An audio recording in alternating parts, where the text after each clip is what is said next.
সম্পর্ক কখনো তৃতীয় ব্যক্তির জন্য নষ্ট হয় না।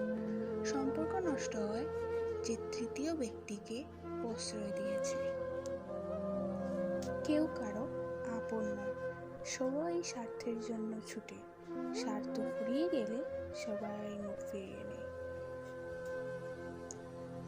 যারা যত তাড়াতাড়ি কাছে চলে আসে, ঠিক তত তাড়াতাড়ি আবার দূরে চলে যায়। সময়ের সাথে সাথে মানুষ বদলে যায়, কেউ অহংকার করে আর কেউ অবহেলা পেয়ে। তুমি ভালোবাসলেই যে ভালোবাসা পাবে এটা কখনো আশা করো না,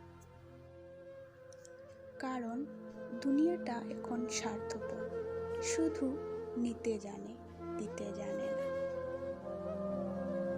সময় একটু খারাপ হলে বোঝা যায় কে আপন কে প্রিয়।